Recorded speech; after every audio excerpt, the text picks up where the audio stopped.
Declan Rice, baby. Doom, doom, doom, doom, doom, doom, doom, doom, Rice, baby. What's up, ladies and gentlemen? How you guys doing? It's Egal Talks Football. I'm back again with another video. And you know what? As the people are rolling through, I said I might as well start the stream by myself, as I haven't spoken to you at all since we had the 3-1 victory at the Emirates versus Manchester United. And yes, I was there live in the flesh, and I bought the new third kit.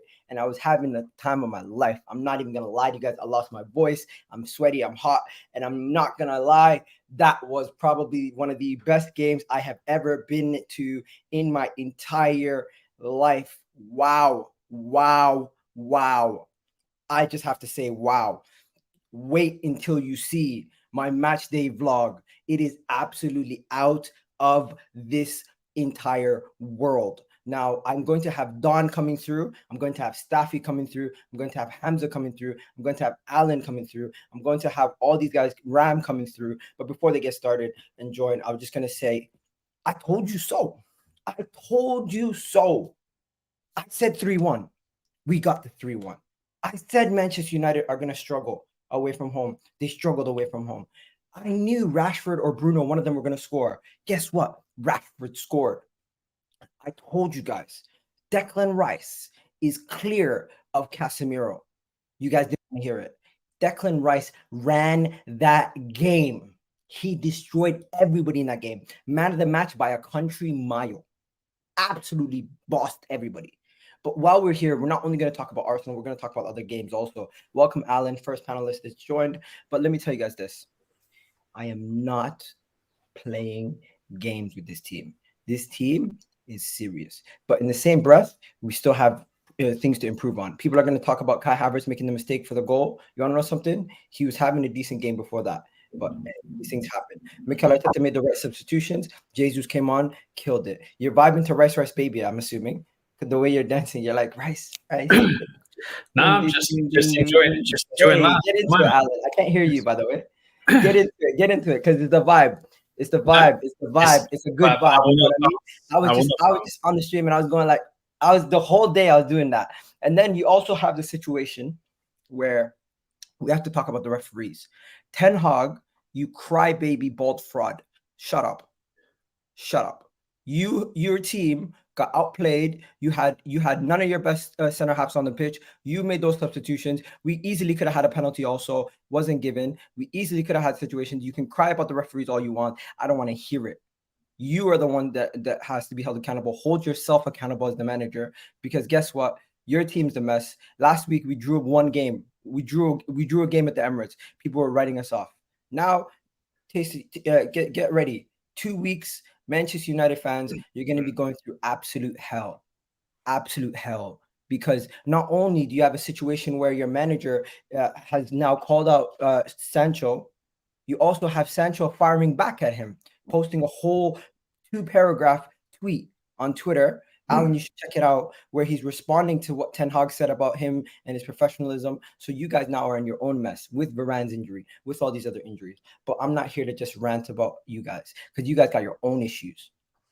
Next time you come to the Emirates, have some goddamn respect. Don't think you can put Johnny Evans and Harry Maguire in 2023 and try to shut up shop. It's never going to work. A bunch of these Man United fans. I watched Manchester United live.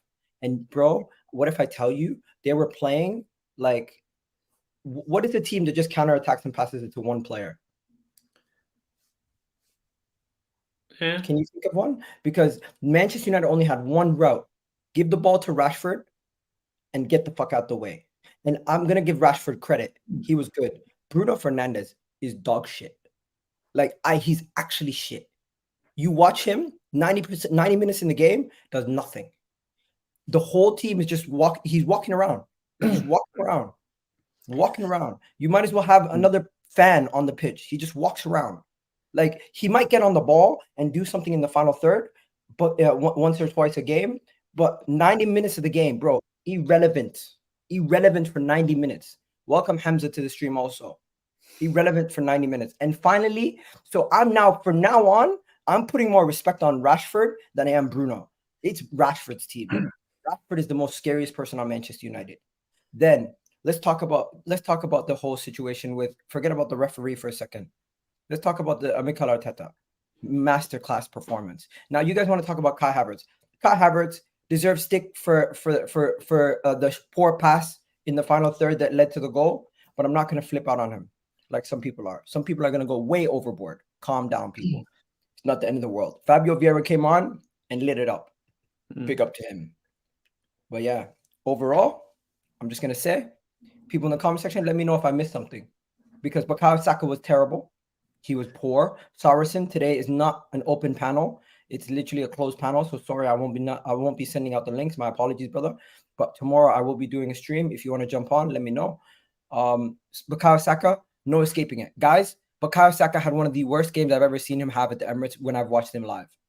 He was utterly useless for majority of the game. He did not get into the game much. He did not do much. I love Bukayo Saka, but he needs to improve his form. This is not good. We won the game, even retrospective of him and his performance. Then you go to Martinelli. We won the game, but Martinelli, you had 17 crosses almost. It felt like every corner came from Martinelli. Do you guys have players that don't pass the first man on crosses? Because I've not seen so many corners in my life not beat the first man. Yeah. Alan, you keep going on mute. I can't hear a thing you're saying, bro. I'm not on mute. That's the thing. I can't hear you. Can you not hear me? I'm not on mute. Let me come out. Shit. Okay. Maybe I had mute on. My bad. I had mute on the whole time. My bad. And one more thing. I heard the Football Terrorists broke a record today. You want to know why? Because Arsenal smacked that ass. These guys had the audacity, bro, to be getting at me all week saying, Egal, you're cocky. Egal, you're getting too confident. Egal, you're getting too this. Egal, you're getting too that. Egal, you're doing this. You're doing that. Bro, I said it from the jump. I said it from before the game started. You know what? I might as well share with everyone what I said before the game. Because, Alan, I said it. I think a lot of Gunners said it. I think you even had somebody on your own preview show who said the same scoreline, 3-1, right? Yeah. Is Staffy going to join us? Is he going to cut and run like he did against for Spurs when Spurs beat Man United as well? He didn't come onto my review show after, but like he said he was. He made an excuse. So do you want to know if Staffy's actually going to show up or is he going to bottle it and hide again?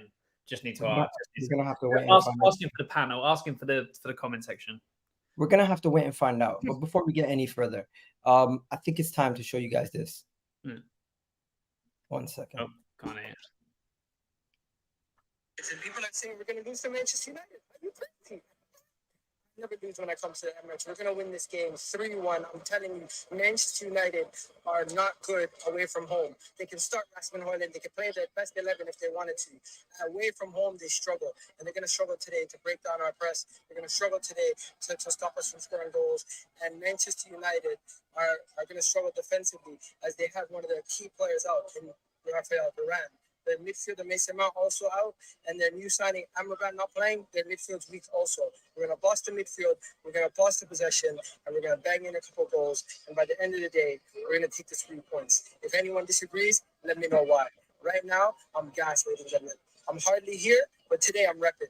Let me know your score predictions for Arsenal, Manchester United. Oh, check you out, Egal. So happy with you. I see the smile. Bro, why wouldn't I be happy? I just seen a 3-1 victory at the Emirates for the second time successive when we went versus Manchester United. By the way, when I need to go to the City game because if I go to the Emirates versus City, maybe we'll goddamn win, Hamza. Because every time I go to the game, we win. But I want to hear what you guys got to say. Did I say everything? Did I cover everything? I was so tired, exhausted after the game. Like, I don't know, man. Is this always how it is when you go to the game? I'm too used to being an armchair fan. Yeah, you can be hyped. Especially for a good performance. That's Liverpool. That's not Staffy. Staffy's still not here. I'm still waiting on Staffy. So I wanted to obviously wait for Staffy, but he's going to cut and run like he normally does. But look, I saw the game. I think the referee got the decision wrong for the penalty and VAR corrected that decision. I also think it was offside, so they got that right as well, VAR. The better team won. Man United, you said it was a masterclass from Arteta. It wasn't a masterclass. You guys didn't play your best, but the main thing is that you won. When you don't play your best, teams that go on to win trophies and win titles get points and get wins when they shouldn't do. Like, not shouldn't do. You were beating them. You should have beat them and you got the win, but you weren't playing your best. I agree. Declan Rice for me was clear of most people on that pitch by a country mile. I think Onana should have saved that shot. If I'm being like, I know it took a deflection, but Onana I think could have done better with that. Again, people saying that in the thing about a masterclass. I don't think it was a masterclass, but you got the win. What else was I going to say? Yeah, Man United. I don't understand. I agree with you completely, Egal. How on earth are you going to be in 2023 and try and shut shop with Maguire and Evans? I just didn't get it. I still don't get it. I think they were causing just as many problems. You weren't really putting them under the cosh. You know, they were still having chances. I think they could have continued playing the same way. Yeah, I just think it was one of them games where it could have gone, like, if they had taken the chances, they could have got the win, but they didn't. And then you got it. You were the better team. But if an inch and you go 2-1 down, that game is done. It didn't happen that way. And you came back and you were like, you know, okay, fair enough. We're gonna take the win. Fair play to Arsenal. Good win. Good comeback. Yeah, and it's looking like a 4-horse race for the title. It's not a coincidence that the guys who've all won are in the panel are here. Hamza, I haven't heard anything you've said. This time you can't go and laugh at Arsenal, but you can go and laugh at Manchester United. So talk to me, bro. Listen, today, you've delivered it. You delivered it. You delivered it. Like, we have to ask ourselves, Manchester United, this great Manchester United. I've been saying for many years, but the problem is a lot of people in this country believe that Manchester United is heritage that must stay. They must continue to dominate. I've been telling you for a long time. Ferguson was carrying that club. Ferguson carried that club. Yeah? After Ferguson's left, I knew the era has come to an end. The era has come to an end. I know it. I believe in it. The era's done, Egal. But the frauds, they love blaming Glazers. They can't blame Glazers this game today. No Glazers out. You can't be protesting, asking not to leave the stadium next week, or you don't want to leave the stadium. You're going to leave the stadium after an hour, you plastics. You leave. Within an hour, they leave. Egal, do you really think that every little fault Glazers out? Today, they got beat by a bad team. Arsenal better. Arteta outclassed him. Arsenal, whether you like it or not, yeah, Alan, let's put our hand up. Who are more dominating? Arsenal had the ball. Arsenal bossed them. Arsenal had the chances. Okay, there's certain players I was waiting to cook them like Saka. But listen, he will say Hamza got the 3 points. You can't cook. You must have misheard. I was waiting for Saka to draw that game, man. I was saying, listen, I'll put my hand up. You know what? I was ready to cook Saka. But I can't. Because he's got 3 points. It doesn't matter whether he plays well or not. The key thing is about getting 3 points. And Arteta and Arsenal did it. Yeah, Arsenal and Arteta did it. They never gave up. They showed why they're there. They showed why they're a threat. You know, I've been coming for them because I need to put them under pressure. You know, I need their fan base to start doubting their manager. I've always said that. That's my intention, you know.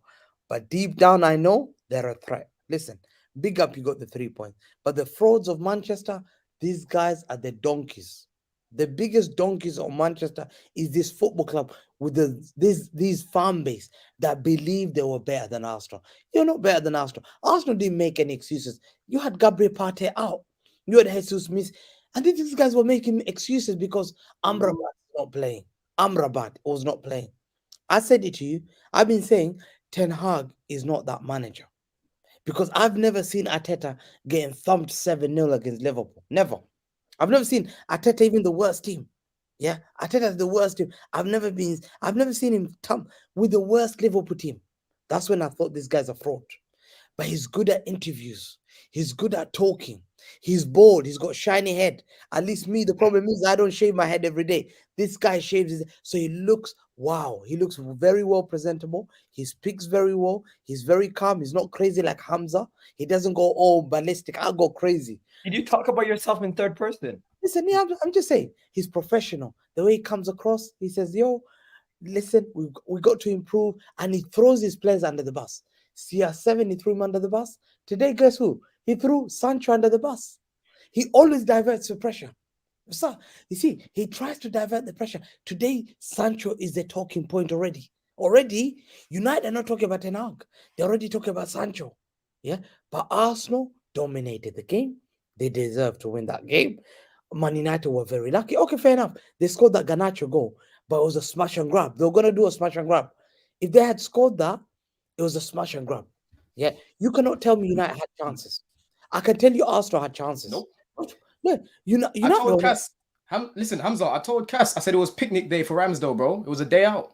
You get it? My man just was sitting there having a picnic on the pitch. He didn't do anything, really. He didn't have to do anything. Exactly. And the thing is, he threw CR7, the greatest players, under the bus. Look at this. I'm telling you the truth. He's a very clever man. Narcissistic. He's very clever. Very narcissist. Yeah. He knows how to divert, to blame others. So he threw CR7. United fans jumped on that bandwagon to throw their greatest player under the bus. Yeah. He blamed Maguire. He blamed De Gea. De Gea just put some training video in there. My guy does not want it. He's destroyed De Gea's reputation so bad. My guy is looking for a Sunday League team. Now, Sancho, they asked him. Sancho's just released a statement within an hour. It's nothing true. I've worked hard. I'm professional. But this is a manager. I know for a fact, as a rival, I want him to stay at United. Egal. I want him to stay at United. This is mad. What would he throw?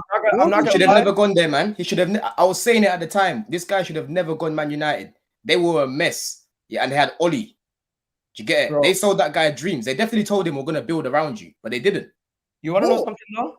This is a PR nightmare for them, because at the moment in time they just lost to Arsenal. Their fans are already emotional. They now have a player and a manager having a public back and forth. And there's an international break and there's no football to distract everybody from this situation. So it's going to be spoken about for the next. Say it again, Egal. Say it again. Mm-hmm. The worst part about this, they've got 2 weeks of all this simmering on the kettle. It is bad. This is probably the worst time that all this news and this result and everything going around about United, even ownership stuff. The whole ownership stuff. Yep, you're right, Ram.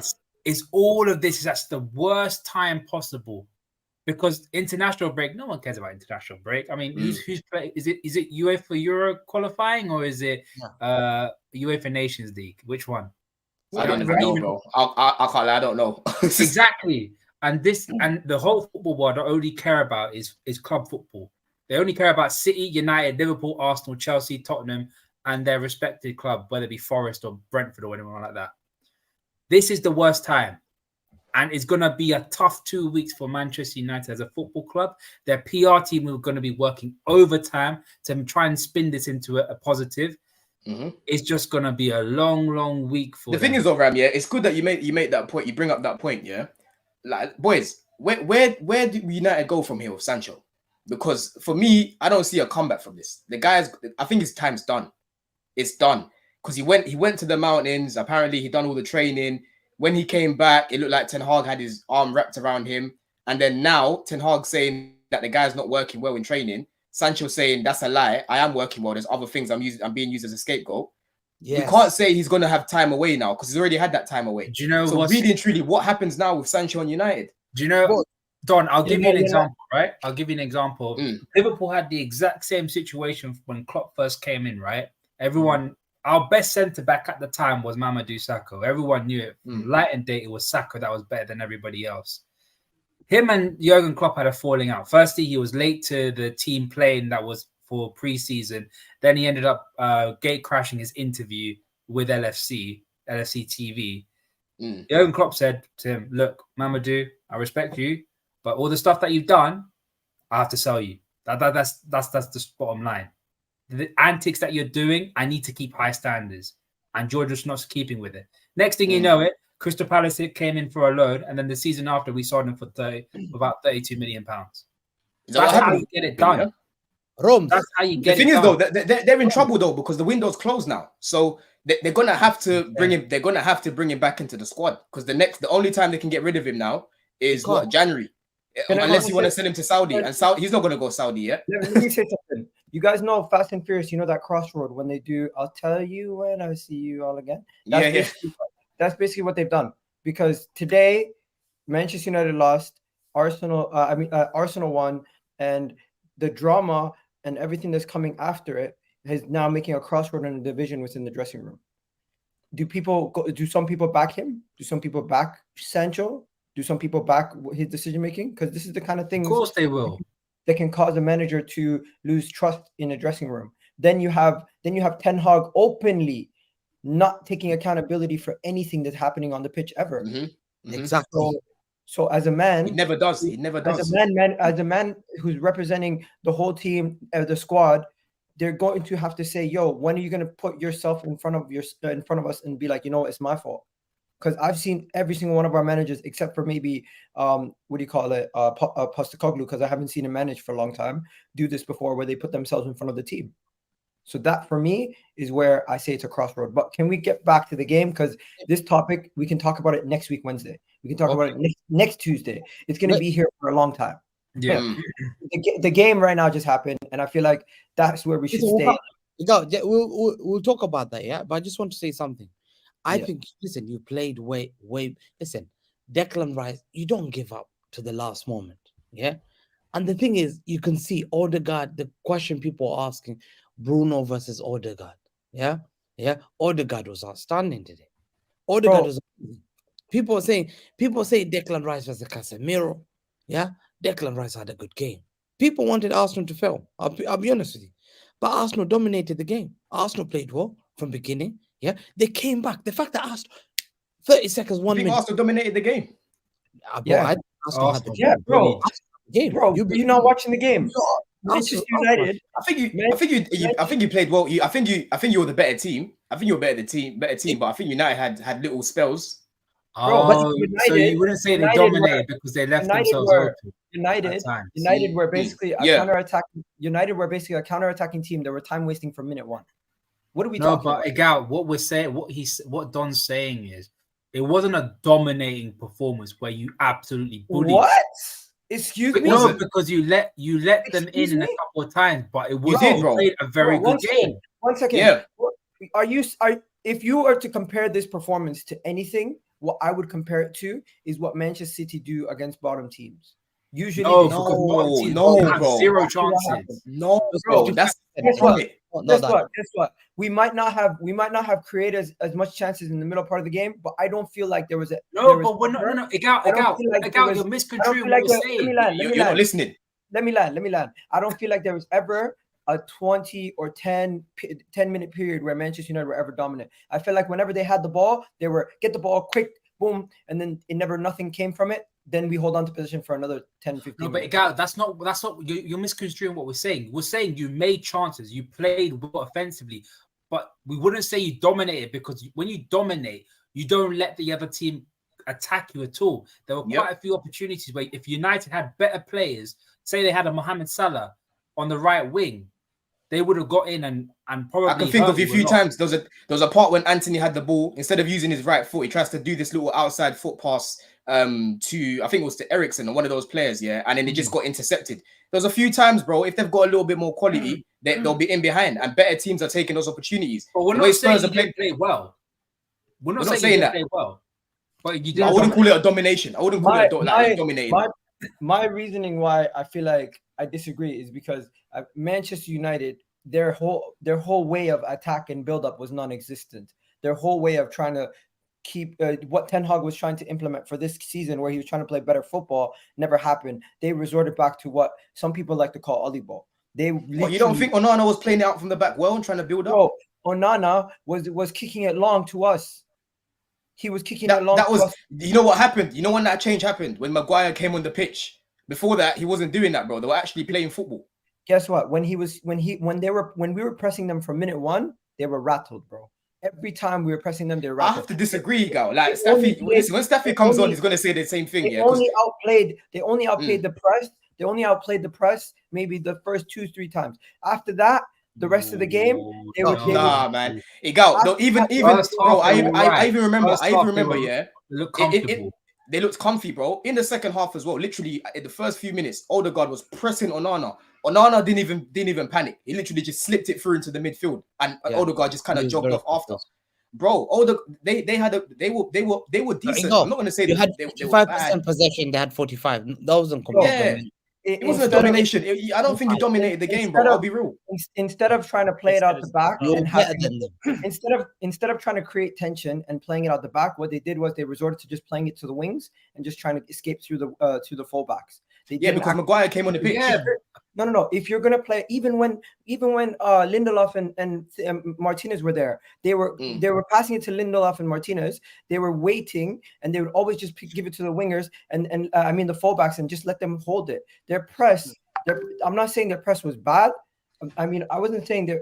One second. Basically, I was saying their press, our press, had them rattled, and for you guys to say they were not rattled. What opportunities did you create? From pressing them, winning the ball back, and then countering. Example: first in the first 3 minutes, we pressed Aston Villa and we got a corner, and that led to our first goal. That's what you call when you press them and you rattle them. That's you didn't have a single goal like that today. You didn't. No, we didn't get a goal from there. You're right. No. But Egal, this is why I give you a lot of credit. I give a lot of credit to Arsenal. Yeah, your first goal was exactly the kind of play that you should have done from the get-go. The exact kind of play that Tottenham did that absolutely broke them down. Playing it, switching the play, and that quick interplay from the wide area to the penalty area, that's how you have to play against them. Because Casemiro, I said this on the group chat, Casemiro and Eriksen, their mobility, they have zero mobility.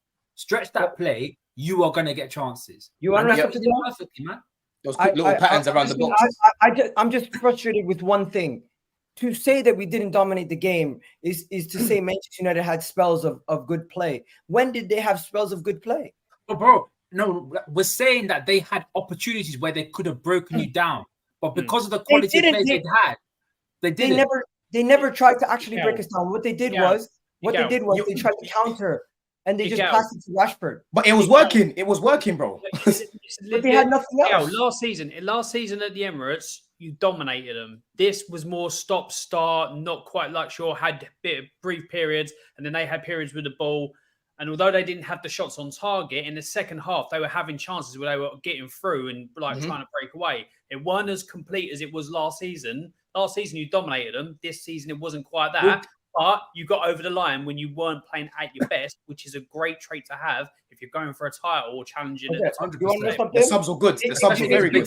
If you're going to say the first half was not dominant, fair. But you cannot sit here and tell me the second half was not all Arsenal. I mean, at the end, Rashford had an opportunity as well. He messed it up. Majority of it. But we're talking about the whole game, Egal, though. Okay. It's not. You can't just say halves. I'm telling you right now, from the beginning of the game, there was a small moment where Manchester United were scaring me. Then the end of the second half, they were good, and they had 2-3 chances from Rashford outballs, and they scored on one. Do you know why you weren't scared, Egal? Do you know why you weren't scared subconsciously, bro? Because they had a lack of quality. They had a lack of quality, bro. Let me land on this part. From the moment the second half started until the second half ended, besides the Garnacho disallowed goal, they did not have any.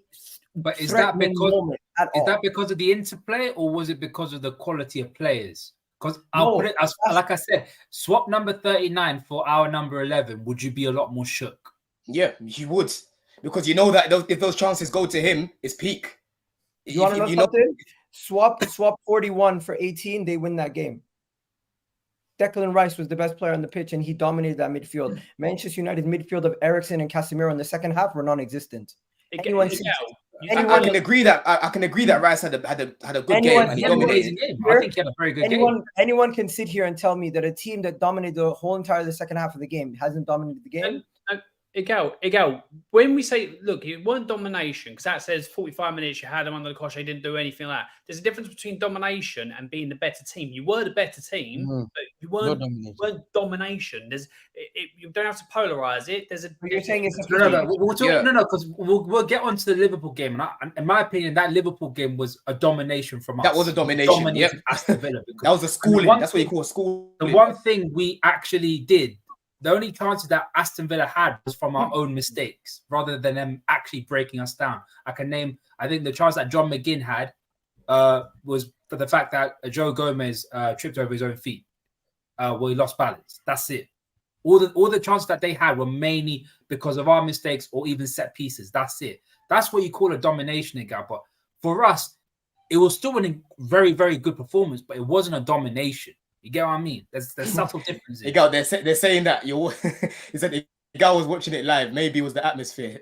Yeah. You know what, That's what they're saying it was. Maybe it was that. Maybe it was that. It does get different. It's different when you're watching it. Yeah, it's true. It's true. One second. I'm just gonna say this. I am nice to people. I don't block people. But bro, if you're gonna be on my channel, you're gonna be commenting, be respectful, or else I'm gonna block you and you're never gonna be commenting again. So be respectful. Next, let's continue, because there's some people being hella disrespectful. I'm okay with getting cooked. I'm okay with people making jokes, but then people cross the line. I'm gonna have to put you in check. Just saying.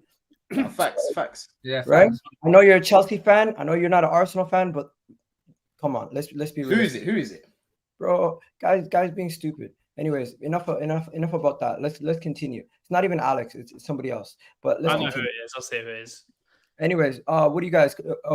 I'm just gonna say this, guys. I don't really know if we're kind of going off a tangent, but the negativity that was going into this game about Kai Havertz might have been exclamated even more if we didn't win this game, because he did have a bad moment or two in this game, and I feel like that's the conversation of discussion every single week.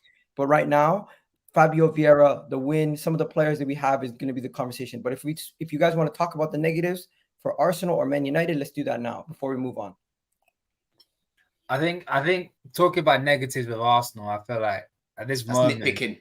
It's redundant. It's nitpicking. It's really nitpicking. As in, like, we're gonna be saying this again. I'll say this. I think Havertz wasn't great today. I think he was a hindrance at times. He had so many opportunities. He was a passenger. And all the best plays that you had, he was watching the game. I felt as though Odegaard, when he was on the ball, I was like, shit, something's gonna happen. But in Havertz, I felt as though you're gonna lose possession. You know. Still to this day, we're gonna keep on ramming this. All he does, he's like a little decoy. He gets the ball, he just releases it. He's not even like a. People say he's like a run doiter, like a Thomas Muller, but he don't even do what Thomas Muller does. Yeah, like we're gonna keep on saying this, Egal. Like, I mean, this is probably not the worst time because obviously you beat Man United the way you have, but that's probably the main thing. I think Vieira does deserve a spot in this team. I feel as though there's a lot more going through him rather than everything going through Havertz. I feel as though everything goes through Odegaard. Look, Odegaard's a great player, but he can't do everything on his own. Everything. That's it. Yeah, he ain't built like that. That's it, man. So, Egal, we're not like, listen, us Chelsea fans know what Havertz is, but now you've seen for yourself. So I think it's time for this guy to get dropped, man. He's not gonna bring him off the bench. You give him a few minutes here and there, and then you move him on in the future because he's not gonna elevate you guys. So I didn't actually see the miss. It looked a lot worse. It was bad, bro. It was bad. He miskicked it or something, and then the goal that got conceded directly from his pass. But I'll tell you this, man, he's a physical presence in the midfield, and I thought he was doing good for a certain part of the game before those two things happened. So it's two major moments that people can draw on, but I felt like majority of the game up until that point he was good. Egal, you see how you're saying, you see how you have to talk about his presence. You have to talk about him off the ball. Why can't you ever say but Don, even as a presence, he's not even that guy. We're talking about people that will stand the midfield as a presence. Ram, I agree with you, but what I'm saying is Egal's trying to nitpick at him just being a presence. At him being a presence. What I'm saying is I agree with what you're saying. Physicality is not even there, bro. It's like I said, he's a decoy. He just floats about. He's a passenger, bro. He literally watches the game. He literally just watches the game. And we also talk about this. Hamza, you didn't even touch on this. Johnny Evans and Maguire in 2023, guys. He did. Yeah, this is the problem. This is the problem, man. Like even. Oh, go on, Hamza. Go on, sorry. Go on, bro. I said that their defense, bro. I think Johnny Evans and Maguire. It's a joke, like to have it in 2023. But I think the way the Man United set up, we knew they were gonna just hit you on the counter. Again, let's just highlight this: that Ten Hag has played all the top 9 teams away. Again, we're getting second season in a row. He lost to Tottenham. He's already lost to Arsenal already. He's struggling against big side. This is a manager we're expecting to be a great manager being backed with 400 million, and you got managers like Postecoglou, who's working at Scottish League, which is a joke, yeah, that anyone works, yeah, and he was working with Dundee and Kilmarnock and all that. He played well against those guys, and he's dunking on everyone here. And the guy didn't even spend much money. And this bold fraud, comes here, talks so much before the games, talks before the season as if he's gonna do something special, but all he does is lose big games away. You have to start questioning. Yeah, you have to start questioning Ten Hag. I said, I clocked. You can't blame all this player. Oh, Maguire is his talent ID. Maguire, I think Pep Guardiola, Arteta will do a better job at United than what he does. De Zerbi will do a better job at United because De Zerbi lost Caicedo and McAllister, and he's got Billy Gilmore and Gross, and he's thumping the likes of Newcastle. People are not looking at that. You see, and he's not making excuses. And then you got a guy who's spending 400 million on players like Mason Mount, 65 million. Hoyland, who was just a rugby player, all he was doing just fighting people, and he was giving. He looked good. He looked good, man. I'm intrigued to see how he does. Just physical, bro. And the Carlos, he didn't get a chance to actually play. Yeah, he's quick as well for a big guy, man. And you know what? No. Let me tell you one thing. You know, Haaland Nunes are quick. There's one time. There's one time Rashford ran, yeah. Check. If you're a clever striker, Saliba is the only guy left. I'll drag Saliba out because there's another guy. I was worried about that. Yeah. I knew straight away. I said, you're a fraud. That's that. You're a fraud. Because Rashford was wide open. Bro, I'm dragging you out. I'm dragging you out that position. And the guy went with the other guy. Why you go? Yeah. He ran into the defender. Bro, that's what I'm saying. Bro, you're telling me talent ID of 75 million. I don't think Manchester United actually have the personnel to play the football that they want to play because their whole players are so used to just being a counter-attacking team. They resort to that whenever they face a big team. They're gonna have to depend on Amrabat a lot this season, man, because he's gonna bring a little bit of that. Yeah, but here's the thing: the type of football that they're playing United isn't what Ten Hag likes to play. The type of football Ten Hag played before he got to United is completely different to what he's playing at United. Is it the fact that his type of football doesn't work in the Premier League? Because Staffy, I think, early on before the start of the season, said that he hasn't got the players to play his type of football, so he's had to change. So, but then that's now bad. What, 2 or 3 transfer windows that they've had. So I don't want to misquote Staffy. I'm pretty sure that's what he said, but they've had like 3 transfer windows now. Summer, January, summer, and they still can't do that. And their football's getting worse. There's a lot going wrong at United. And at the start of the season, before the season's kicked off, I put it on Twitter, my 20, and I put Man United as 5th. And I got told by Staffy that I had a Man United agenda. At the moment, that was generous of me to give them 5th because the way they're playing isn't going to be top 6. But I don't know. I think there's a lot of problems United. I don't know if they're going to get them sorted. I wouldn't be surprised if Ten Hag gets sacked before Christmas. There's a lack of quality. There's a lack of quality in depth, and even in their 11. Do you know what I'm saying? Amrabat's going to bring a little bit more of control in the middle. Someone that can actually retain the ball, be a little bit more press resistant. But it goes deeper than that, man. Right now, I look at Man United. Obviously, Chelsea have a problem up top. But apart from Rashford, I was even saying this earlier. He's the only guy that guarantees them goals right now. Hoyland is a big question mark. Do you know Anthony? He's not guaranteeing them goals. Do you know who I said on the group? Is it worth 100 million euros? Is it worth 100 million euros? And you know another guy.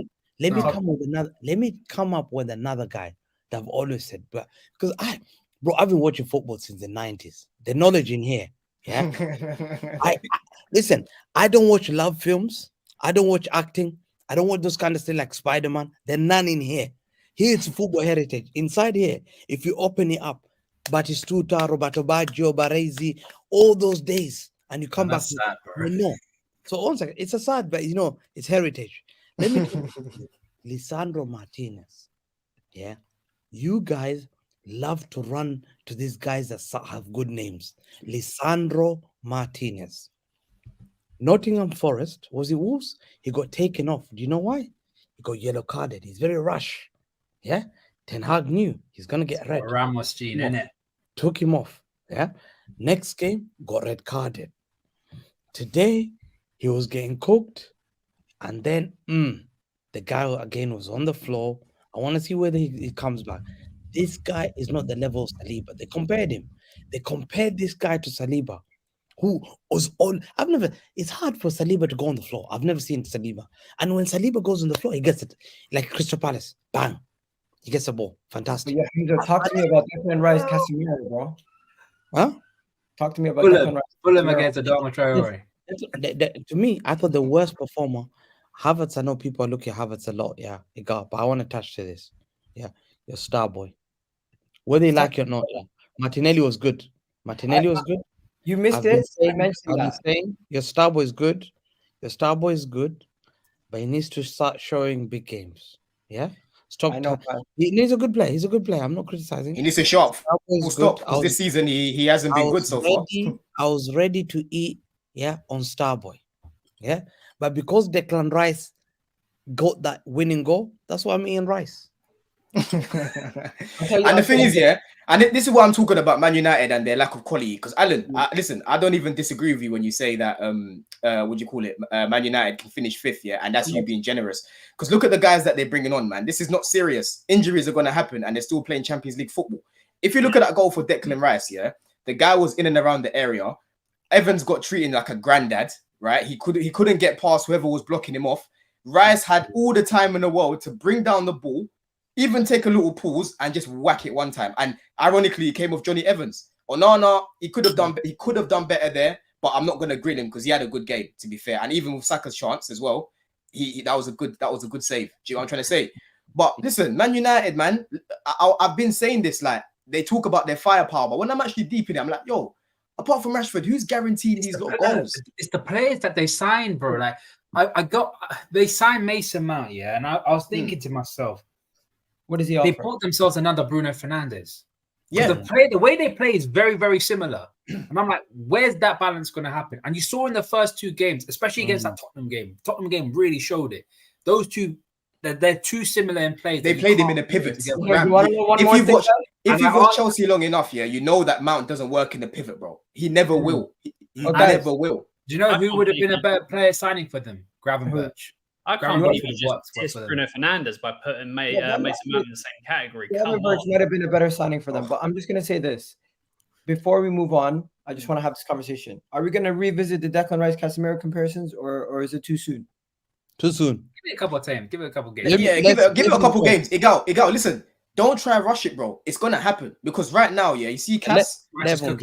Cass is looking like, Do you get it? And Staffy's been, yeah, bro. Staffy's been talking about it. He keeps getting gaslighted, like he doesn't know what he's talking about. But bro, I've been agreeing with Staffy with a lot of what he's been saying. Regardless of having a player next to Casemiro, he's looking very leggy, bro. On the ball, he's looking really sloppy. You know, off the ball, it looks like he can just skip past him. So don't worry, bro. Right now, he's got a little bit of clout. Obviously, he's got a lot of clout.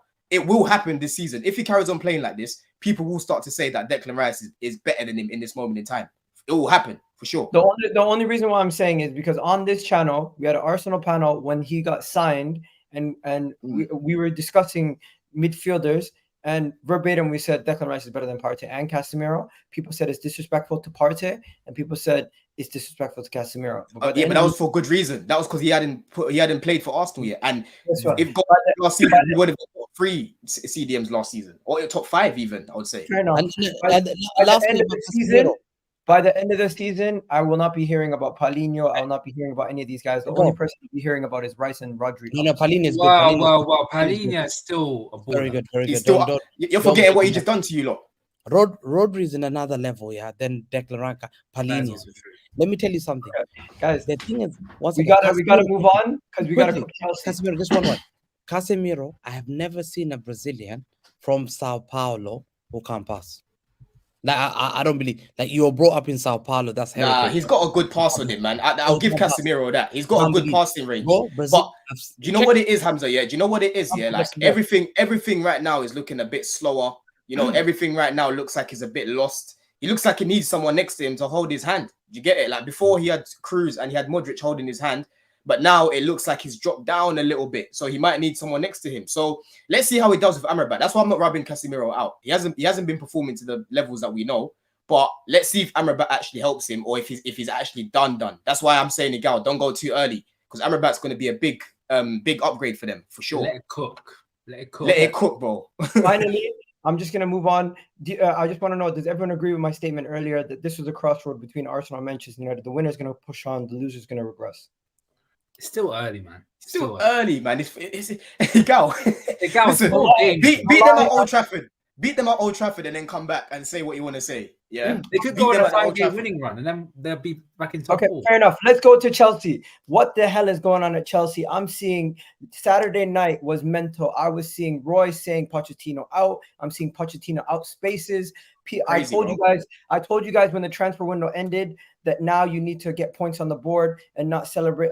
Now I said you need to celebrate wins instead of celebrating transfers. Because if we're honest, you guys have celebrated more here you goes than points. You're right.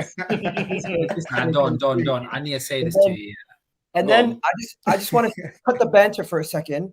Don, basically everything I said to you in the West Ham game basically happened again. That's the honest truth. Egal, but the thing is though, right now we're not helping ourselves, bro. I'm not gonna come on here and give any excuses, because I'm not backing what Poch is doing. Do you get it?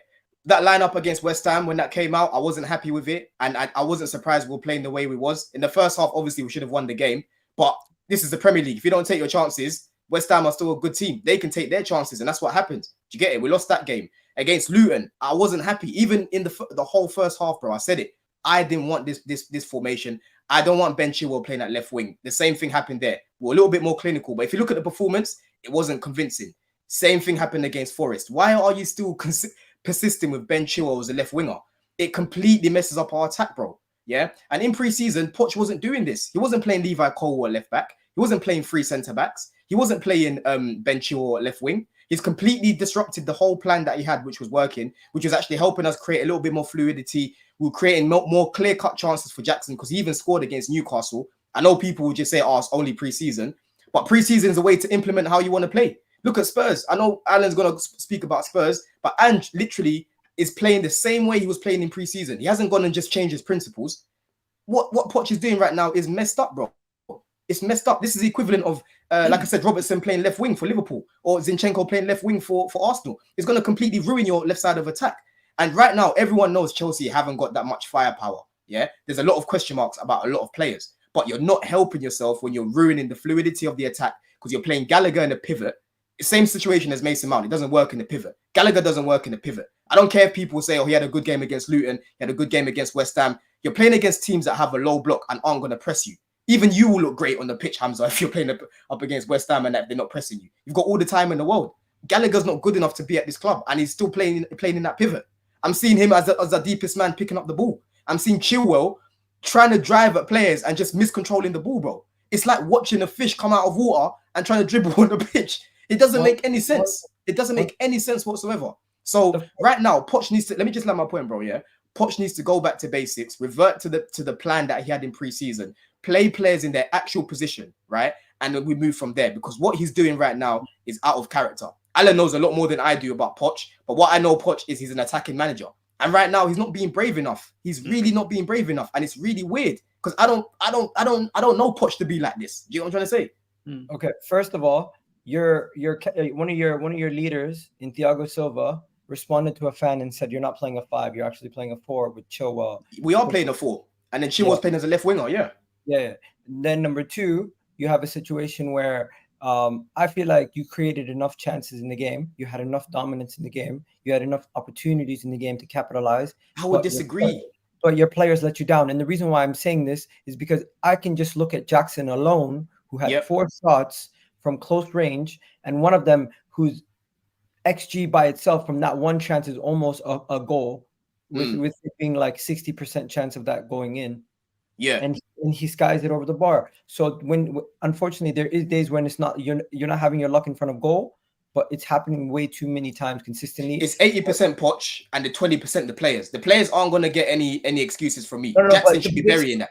Jackson should be burying that. Another reason why I say it's not only on Poch, it's more on the players, is because you conceded a goal not because of a systematical error. It's because Thiago Silva was dilly-dallying. You have what do you call it? The other guy, Caicedo, lost the ball himself and cost you guys a goal. And the shape that you guys are in might actually be because you have to deal with the deficiencies of having. But Egal, let me give you a perfect example. Yeah, let me give you a perfect example. A lot of your fan base have been disgruntled because even though you're picking up wins, you haven't looked that convincing. And why is that? You've got Arteta playing Partey at right back. You've got players that are playing in wrong positions, all to accommodate Kai Havertz. And you lot aren't playing the way he was last season. Am I right in saying that, Egal? At times a couple years ago, we didn't have the personnel to play the way we wanted to. Okay, that's fine. But what I'm saying is, right now, are Arsenal playing the way they were playing last season? Yes or no? Simple as that. We literally did today. In parts, maybe yes, but overall, from what you've seen this season, have Arsenal been playing like they were last season? Yes or no? The first 3 games, we did not set up the same way as last year. If that's the question. Okay, so yeah, you're not looking as convincing as what you did last season, and your fluidity has been ruined by what Arteta's been doing. Same thing as Poch, bro. We were looking really fluid in pre-season, and he's scrapped that plan and gone with something completely different. Like I said, Ben Chilwell is not an attacker, bro.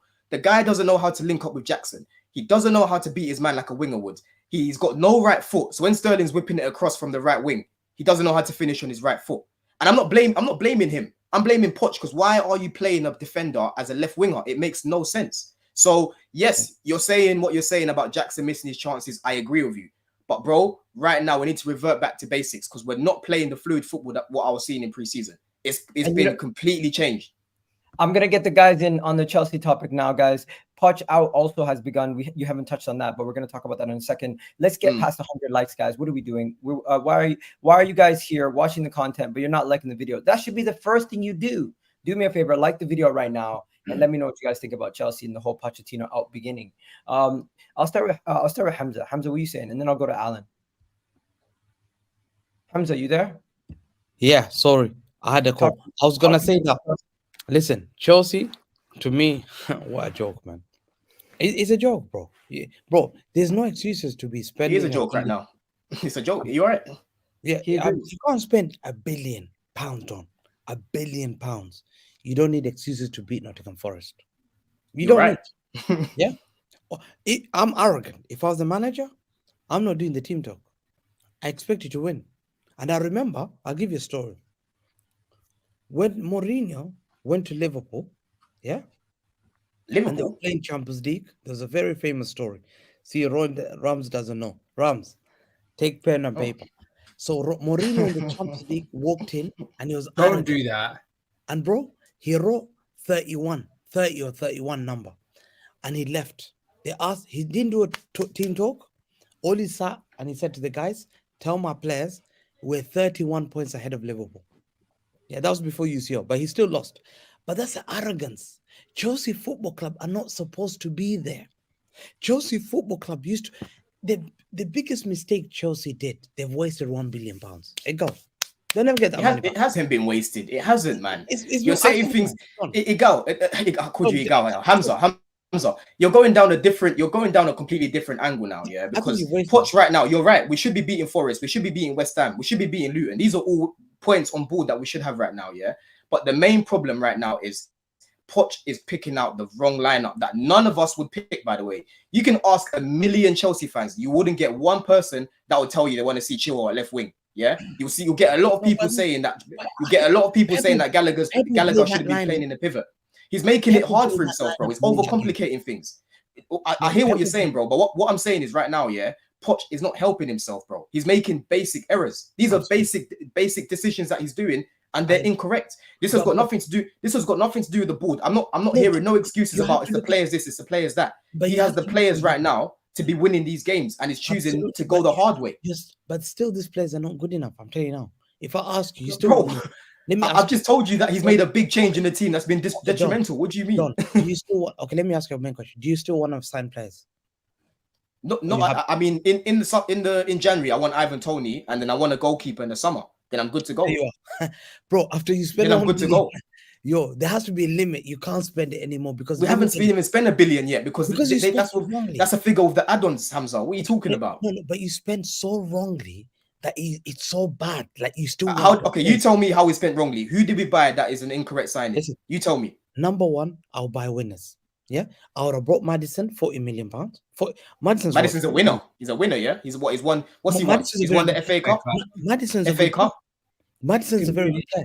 Okay, I agree he's a good player, but you can't say I would have bought a winner and then use Maddison as an example. You have got an experienced player in the Premier Alan, they're League. calling Madison. You're right. One You're second. right. You have got Maddison, an experienced Premier League player, a fantastic attacking midfielder who On would a have ton caused problem, and he would have been worth 30 to 40 million pounds. I agree with you 100%. We should have got Maddison. I wanted him. You bought Madueke. How much did you buy Madueke for? I think it was in the 30s, you know. Yeah, Bro, but we same bought money in you so many spent on players. Madueke, We bought in so many players, bro. you bought Cole Palmer the same amount of money than Maddison. That's a joke. That's completely a joke. That tells me already your football club's already run badly. You could have signed players like Barella. I know you'd say Barella. Brozovic was going to Saudi Arabia for 25 but million. his head was turned, Hamza. His head was turned. Early. No, but before we talk about before, man, you sign winners. I want to know who players. all these weak signings are. Go on, keep going, Hamza. The problem is apparently you have this theory called Project 2030. This Project 2030 that's already failing in Project 2023. You haven't got past 2024. 4 games in, you know. Yeah, apparently it's called Project 2030. That's what I heard. It's called Project 2030. Your aim was to sign all these young players and to hopefully get them to win things. By 2030, you've achieved so much. Is this real? Yeah, that's what I heard. Yeah, go and check Google it. I don't know what he's talking about, man. You're in too many spaces, bro. Hamza, wallahi, I've never heard of that. You're in too many spaces, man. What Project 2030? I don't think you know who Todd Bowley is. I don't think you know who Todd Bowley is. I've got it here. Hamza's cooked for so long. Hamza's cooked for so long. Let's give him a break. Let other people cook, and then we'll come back to you. Because I don't know. Let me eat my rice back again. Yeah. Put it in the pressure cooker. Let it go. Anyways, what you saying? I'll go to you, Alan. Yeah, look, for me, I've seen what happens with Poch. What people need to understand is the start of when Poch came in, he didn't necessarily hit the ground running. I think by about the Villa game in the first season, about 7-8 games in, people were calling for his head. Like it was like a fine line. He was walking, but he got the win in that game, and then he went on and we finished 5th. Like Hamza, something I don't agree with saying about wrong signings. They've not got the players for him. When he came into the Spurs team, we had players like Stambouli still there, Eric Dyer, obviously, and really bad players at Spurs. I think Harry Kane, who was our striker, who a breakout season, he was only 21. We had Adebayor, who didn't hit the ground running, and I can't remember who else. We had a really poor team. We had some of the good players there, and we carried on building from it. But what Poch didn't do at Spurs. Did you have Soldado at that time, or did he leave before? I think it was Soldado, but he was Soldado, isn't it? Yeah, he was on. Yeah. Nah, he left. He left after his first season. Bro, did you guys see the guys? Liverpool fans made this? Did you guys see Liverpool fans made this? Oh my god! I see that.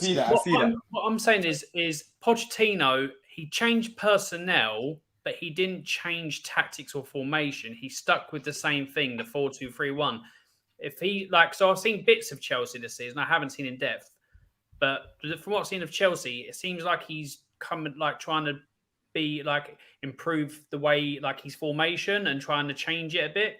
And that's not going to work for me for what I've known of him at Spurs and what I've seen of him at other clubs. In the meantime, I think if he sticks to what he knows and plays the type of football he does with a young team like he's got there, because you've got young quality players who are direct and attacking. Like Spurs had back at the start, got a couple of them Ericsson.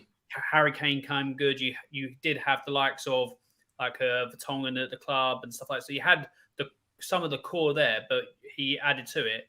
I think, like I've said, I think he'll do wonders at Chelsea, but it's just going to take time. But for him to deviate from what he has done or what he's been doing at other at Spurs to change formation and stuff like that is not what really I would know him to do at Spurs. He pretty much stuck with the same 4-2-3-1 at Spurs throughout.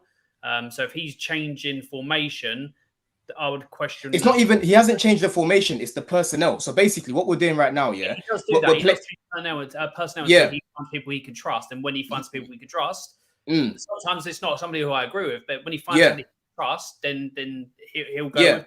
But I think it was working well in pre-season for what he was doing. So it was, and he's changed it. You know, he didn't start Ben Chilwell once on the wing. Do you get it? He didn't start Levi Colwill once at left back.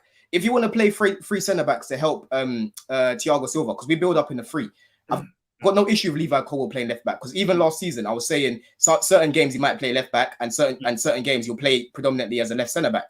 But right now, bro, the guy is playing, like I said, he's playing Gallagher in a pivot when he's an attacking midfielder.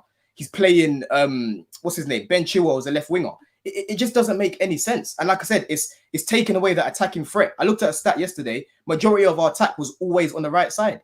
Always on the right side. And then guess what? In the second half, when he takes off Gallagher and he takes off Ben Chilwell, we're playing a little bit better. Everyone's getting onto Cole Palmer. Or why did you not sign Cole Palmer? I've said it already, bro. The guy might not have played a lot in the Prem because he had Bernardo Silva ahead of him, Mahrez ahead of him. He had who else ahead of him? Foden ahead of him. But when you actually watch him in the other competitions, his quality. He came on yesterday. He actually looked like he was bringing on a little bit more attacking intent. You know, Noni was looking quite threatening on that side as well. But by then, it was a little too late. Do you get what I'm trying to say? So he needs to, like I said, he needs to revert back to basics, Alan, yeah, and just play people in their natural position. That is the problem that we've got right now. And I'm hoping that after the international break, you're going to have guys like Lavia coming into the squad now. Do you get it? You're going to have guys like Cole Palmer actually starting. So naturally, that should mean players like Gallagher that aren't good enough get dropped. Do you get what I'm saying? So that's why I'm not looking at it doom and gloom, because I do believe that with the players are there right now, there's more than enough to cook something, but he's just messing up the recipe. He's throwing things all over the place and not doing things properly. Do you get what I'm trying to say? No, look, I just I bring. personally think Poch is a scapegoat early from poor performances. Daniel in the comment, who's a regular contributor to my channel, that you misunderstood what I said. Hamza said that Chelsea don't have the players or got the wrong players at Chelsea, and I was like, well, I know Stambouli, that was Poch's signings, but they were also not the correct signings. If we're going to sit here and say Stambouli and Dyer were top-notch signings that kick Spurs on, they didn't. So whereas Chelsea have got quality and actually quality young players, we didn't have that, and it was trial and error from people that were there and that. So you've got the players, it's just finding the right people for his thing. I never once said Stambouli and Dyer were that. I was going back to Hamza when he said Chelsea don't have the players. Spurs never had the players. We even signed the wrong players to begin with, but we still made it work. I need to stop the conversation about the Chelsea team and the performance. Do you think the overreaction from Chelsea fans saying Poch out is ridiculous? Because I do. It definitely is, man. You're allowed to be disgruntled. You are allowed to be disgruntled. I heard that the team got booed off yesterday. I don't blame the fans for booing them because clearly they're not happy. It doesn't mean that we want him out. It's fix up, bro. Fix up, because what you're doing right now is killing us. Do you get what I'm trying to say? Obviously, people are gonna go over the top. That you get that in every fan base, bro. Let's be real. But right now, people are not happy with Poch, and I'm one that I was getting bashed on streams, Ram. You probably listened. You probably listened. Do you know what I'm trying to say? I was getting bashed every time, when I was saying I want Poch. I was getting bashed on stream. But right now, I'm not happy with him because I can't agree with everything that he's doing. My man's on your case. He's saying the Chelsea guy talks too much. That's bro, not true. It's the Chelsea section. What do you want me to do? Do you want me to stay quiet? All right, I'll stay quiet for you, Desi, innit? I'm not gonna say anything else. Nah, Desi, you know he has to speak about his club, man. Let the guy speak about his club. Why else would he be here? He's also here to talk about other people's clubs. I'm not gonna say anything else. I'm gonna let you lot go. You know, but bro, this is what I go through every time I come on to talk about Chelsea or even my own club. People are like, "Yo, why is Egal here?" So these things happen. But, because you're an Arsenal fan, not a Chelsea fan. But listen, imagine we're on a panel like this, and Alan speaks on what he thinks about Liverpool, and someone says, "Why are you talking about Liverpool? You're a Spurs fan." It just doesn't make sense. Oh, then put it like that, then. Look, can I just look in regards to what's happening? People that are Poch out, obviously, I understand that. Look, I was Nuno out from the get-go. I didn't want him. But he got 3 1-0 wins, and I was like, okay, we got the 1-0 wins. Could have gone the other way, but we'll see what happens. We'll go from there. And quite quickly, it came to show that he was out of his depth. The reason why I was Nuno out is because what I'd seen, even in the staff room, and what I'd seen at Wolves, is that when it worked against other teams, it was fine. But when he got it wrong massively. Nuno. There was a time, and I said to you about North London Derby, and when I came on your stream, and like I had 8 or 9 Arsenal fans plus yourself having a go at me the entire time. So what I'm talking about is that, like Nuno in that London Derby, there was always a massive gap in the middle. So there was no midfield. You had 3 or 4 trying to attack, and then you had 4 or 5 trying to defend. And we had no middle. You had the entire freedom of the park to do, and you dismantled us. I think it was 3-1. You should have been way more, but you beat us 3-1. I'm not seeing Pochettino do that. I'm just seeing the fact that the people he's picking or the people he's got in his team or he's trusting either aren't performing for him, or he aren't performing for him, or he's not picking the right personnel. If you know what I mean. I'm not Yeah. seeing It's the latter. It's the latter.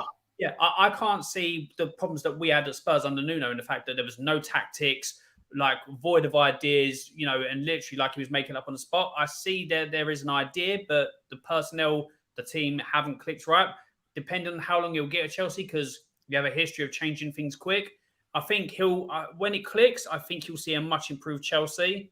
But it will take time. It just depends on how much time these owners are willing. I don't even. The thing is, obviously, we need to gel and we need to click. That's not the main issue right now. The main issue is we will never click, Alan, and we will never play to our best ability when you're playing Gallagher in a pivot and playing Ben Chilwell left wing. It's never going to happen, bro. I'm just glad we were linked with Conor Gallagher. Well, I'm so glad we didn't. I'm just going to say this. Hamza had one more thing to cook. Ram, did you say anything?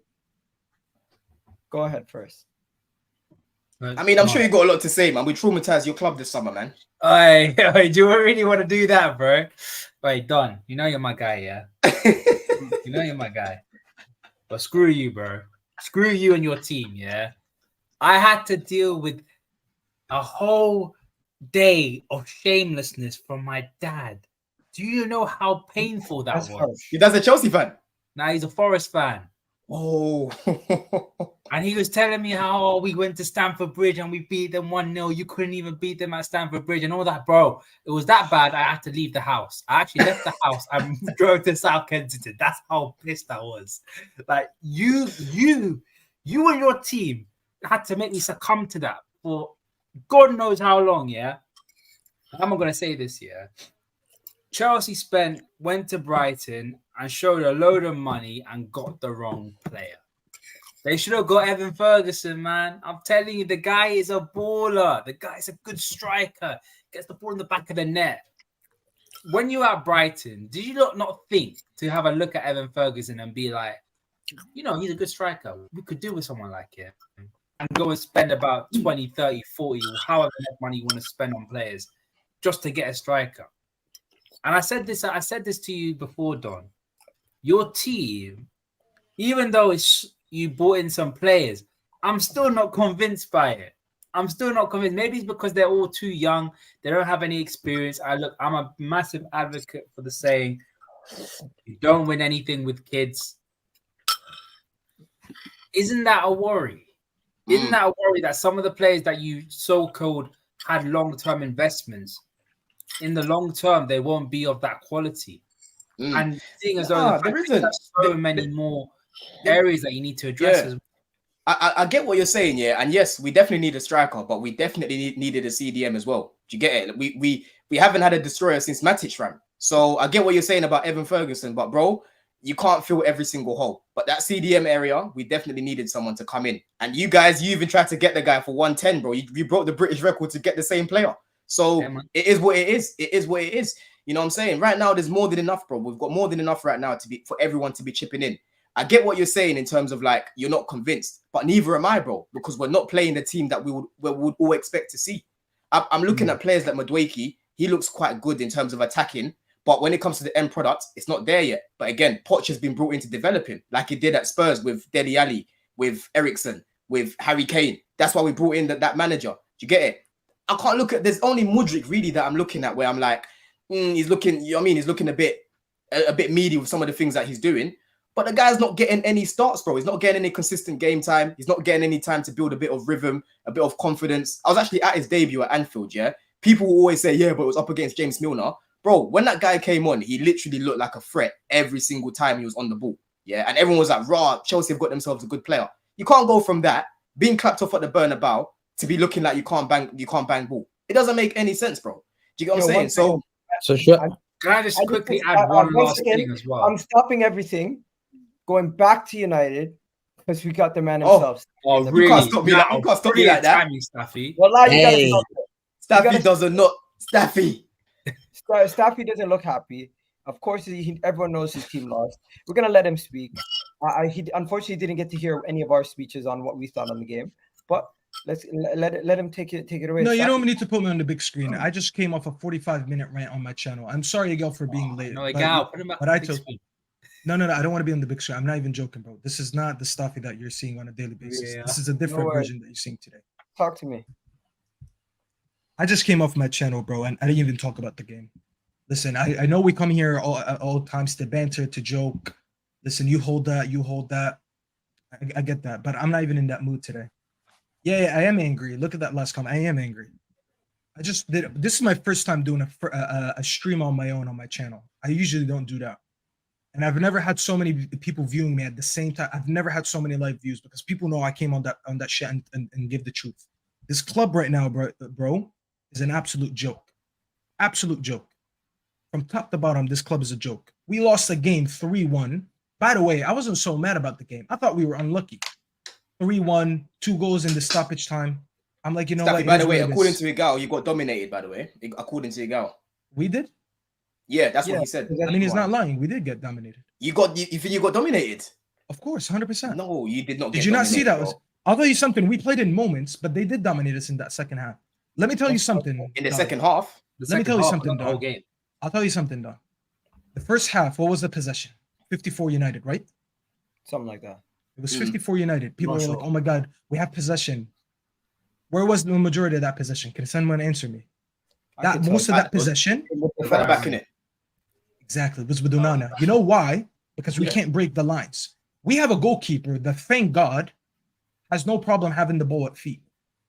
Okay? So he kept the ball most of the game, trying to build from the back. And Martinez, a few times we made it out, a few times we didn't. But the majority of possession, we had it in our half. Now, when you look at what was it, 54? So the 46 that Arsenal had, you know where Arsenal had it?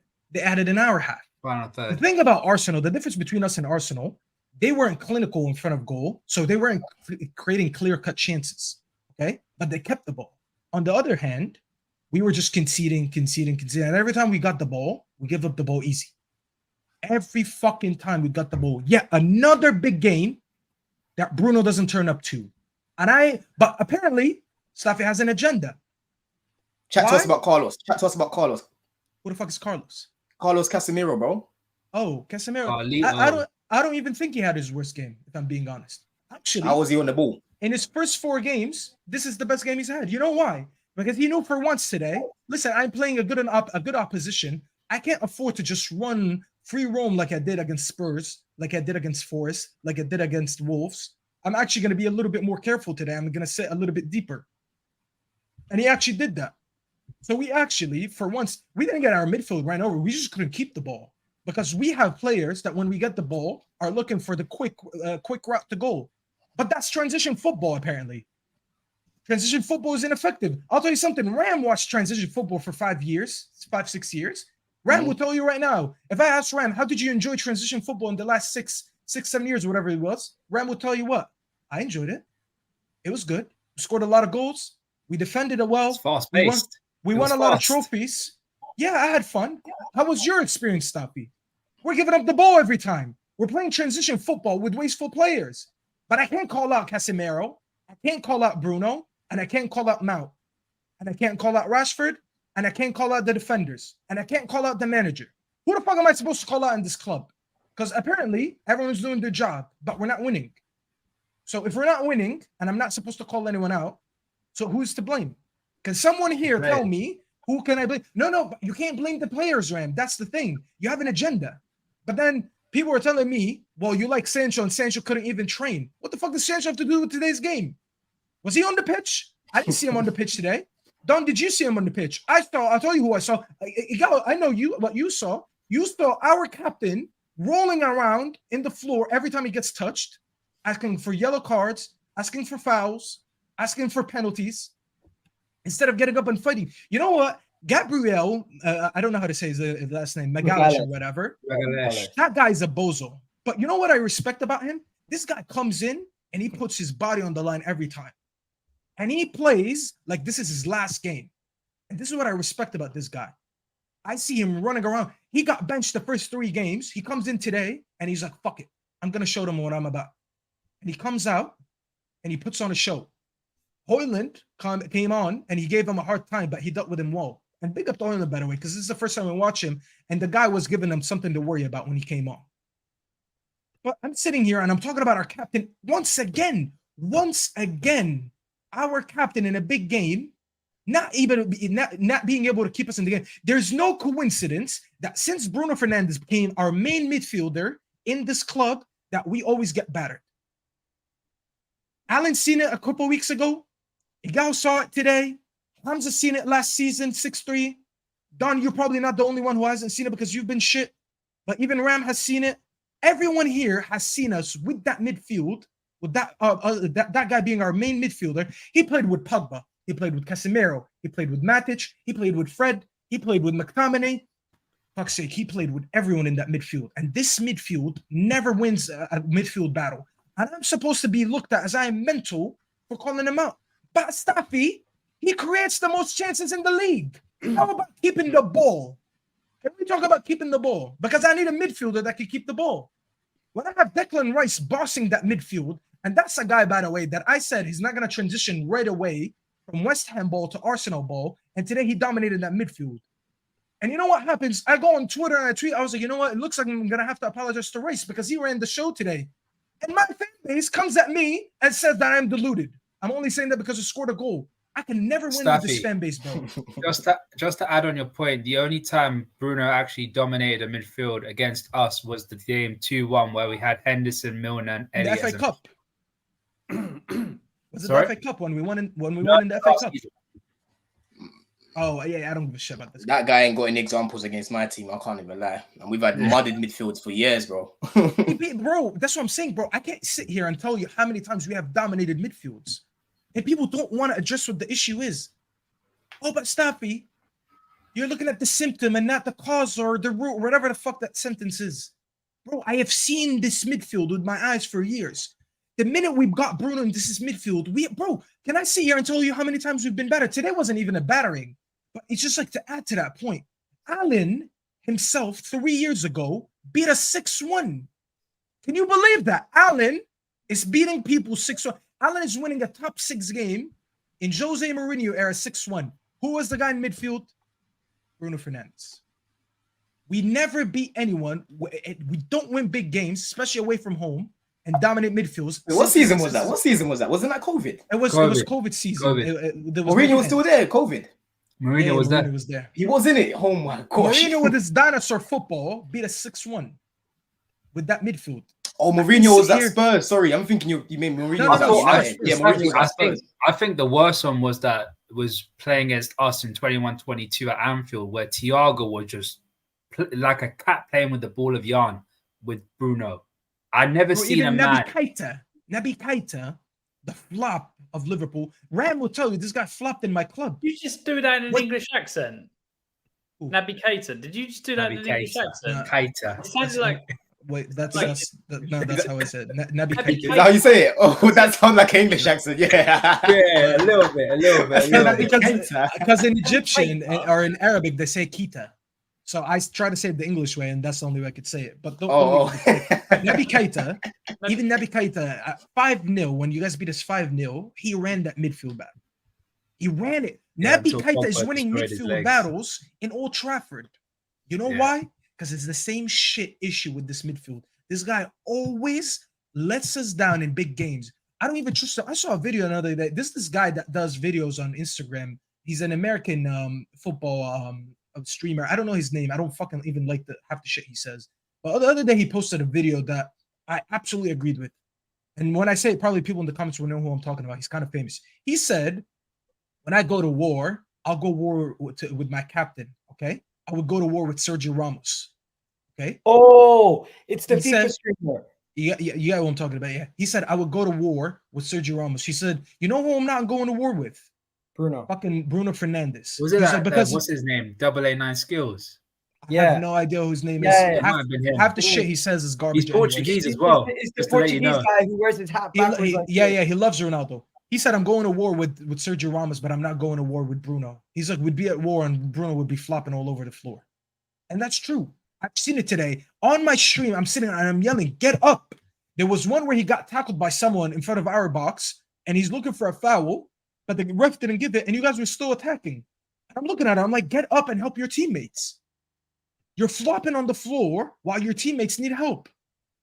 Granted, he wasn't the only reason we lost today, by the way. I know I just went on a random rant, but the whole team, bro, The whole team. I just thanked 3 players. I thanked Aaron Wan-Bissaka. I thanked Delo. I thanked Unana. Oh, sorry, 4. And I thanked Anthony. Because these 4 guys put on a fight. They actually fought today. The football in general is not good enough. No. Anthony's he's always easy to sacrifice. Okay, bro. There's certain stats I didn't even get into. Everyone wants to talk about Rashford.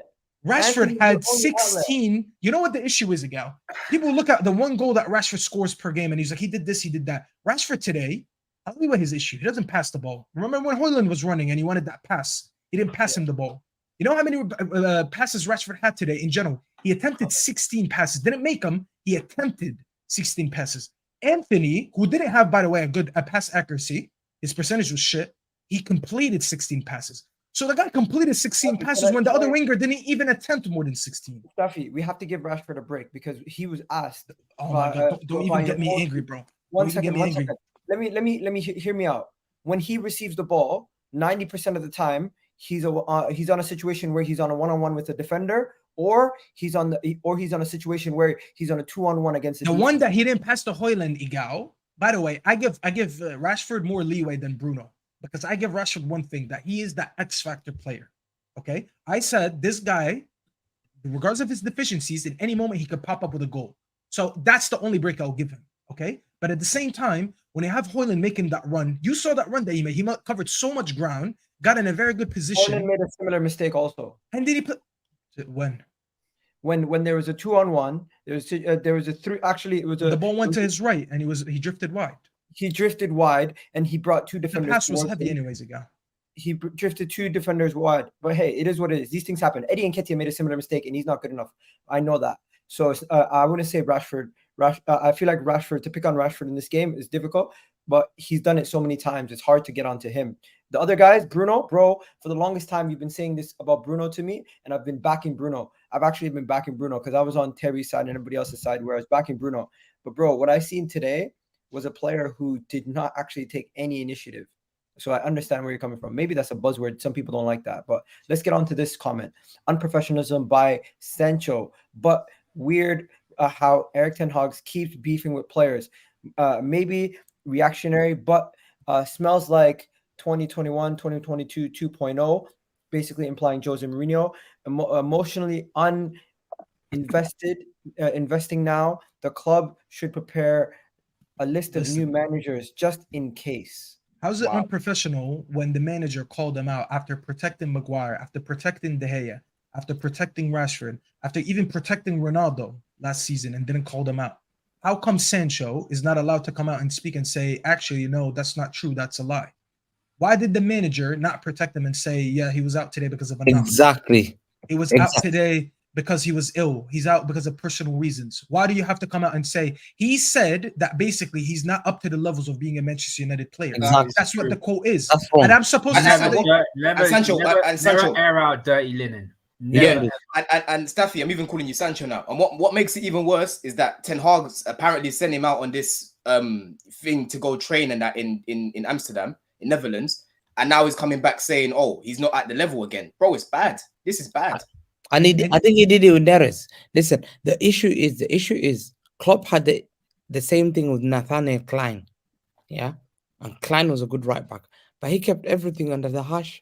If the players, even Klein, Daniel Sturridge, and Sturridge. No, the worst one Klopp had was Perisic. Perisic had a big issue with Perisic, but no one knows about it because it was so quick, it was so swift. It's professionalism. You don't throw your players under the bus.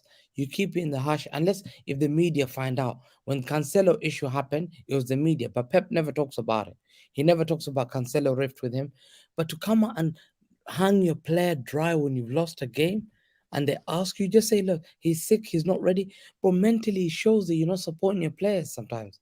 How many times managers get asked about players that weren't at the game? They're like, no, we're focusing on who played today. Yeah. And they just ignore it. You know, they always say, I got to talk about before I go, Staffy, before I go, because I've got to shoot in a sec here. Where do you go with Sancho now, bro? What actually happens? What do you think is going to happen as a United fan? He should be done with the club. But the window's over, bro. The window's closed. So what do you do? So we got rid of Ronaldo, and it wasn't even during the window.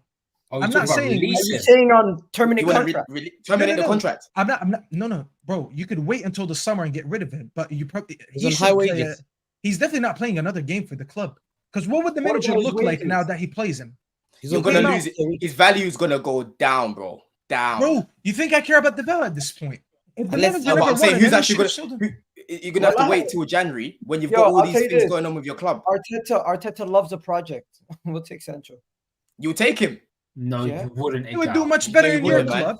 He would do much better in your club Arteta's clever. than our Arteta's shit club clever. right now. It will do Arteta's better than clever. Havertz in that role, to be fair. That's true. Arteta's clever. Arteta's very clever. He would think, I've worked with Pep here. If this guy never respected Pep here and had an issue, he would never go for those kind of players. That's But true. Sancho's, That's true. he's not, Sancho, I believe you don't hang your players dry. You do, and you can try to sell him to Saudi Arabia. Probably the only way to get rid of him now, because the Saudi transfer window is closing in 2 weeks.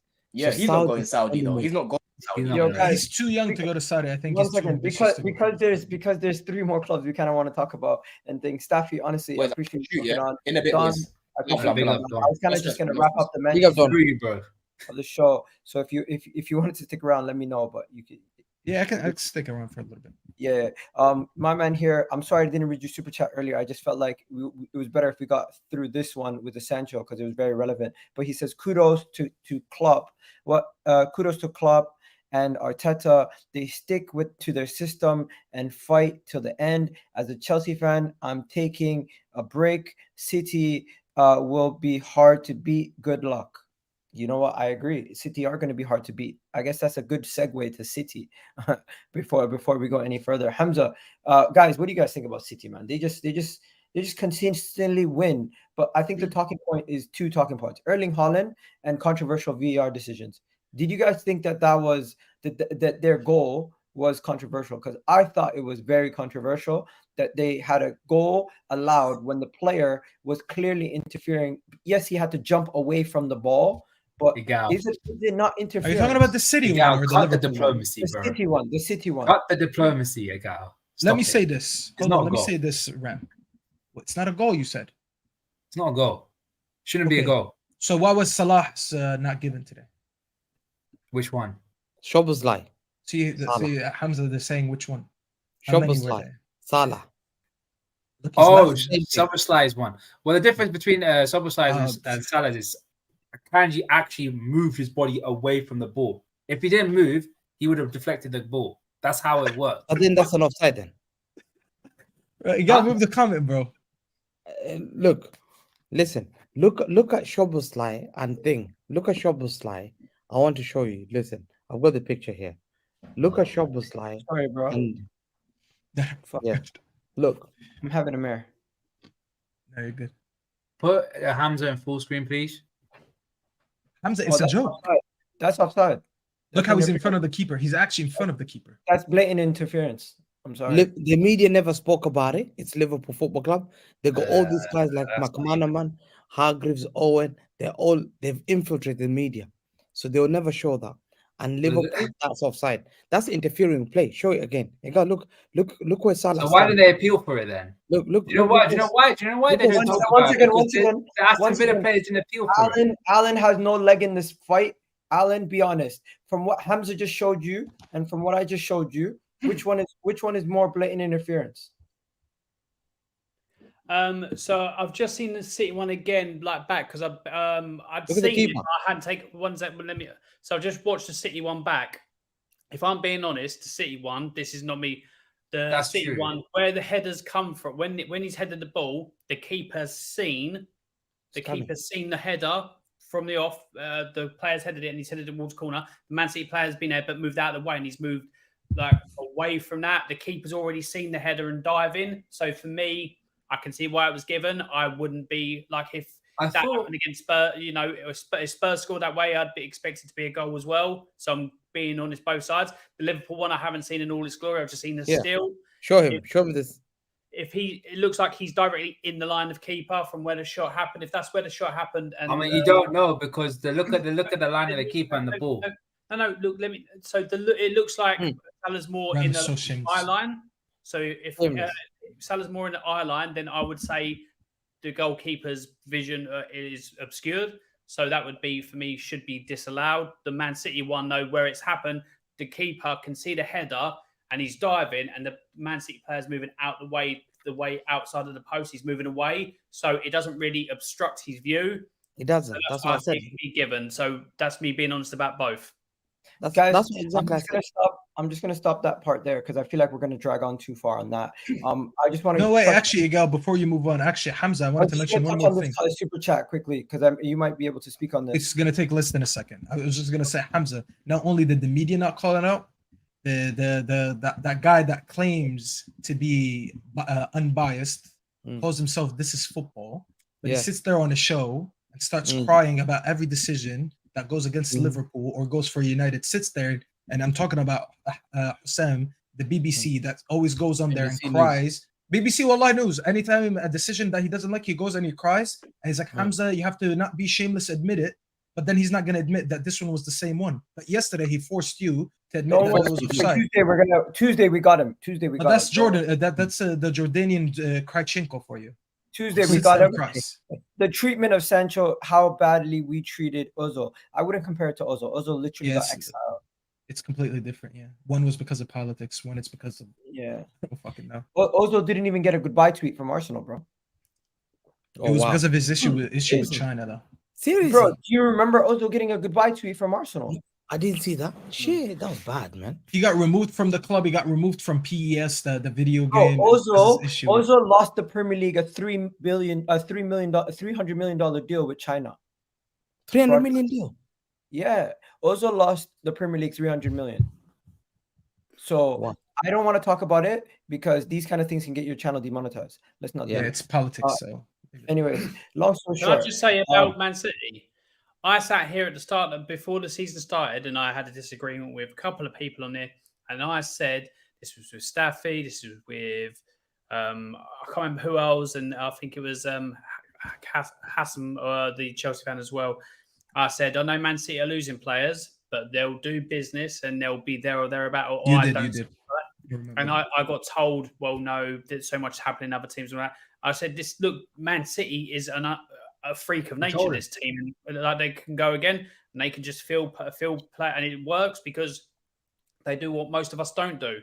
And that's told Egal 2 or 3, like new and all that. And it keeps it fresh and all that. So they can adapt. And look, we always say Man City start slow and then catch up.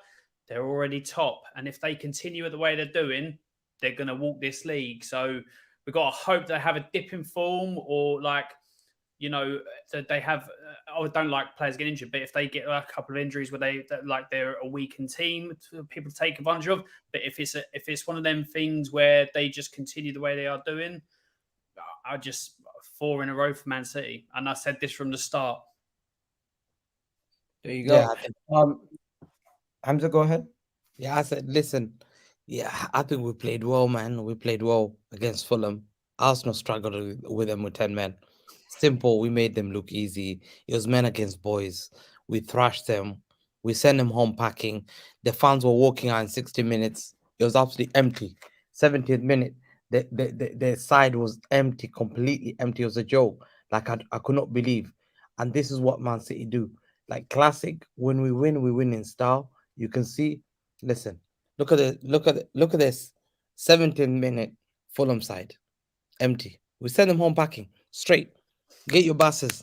Go back to West London straight. No jokes. We don't mess around. 5-1 Hattrick by Haaland. Absolutely special. And we're missing Grealish. We're missing KDB. We're missing Bernardo Silva. Yeah, we've lost already Gano Mahrez. We're the new squad. We're a young team. Okay, Vadio's not playing completely, and we beat them. We beat them fairly, absolutely 5-1. It was a thrashing and a half, no jokes. And now we're top of the league. We've got the most goals.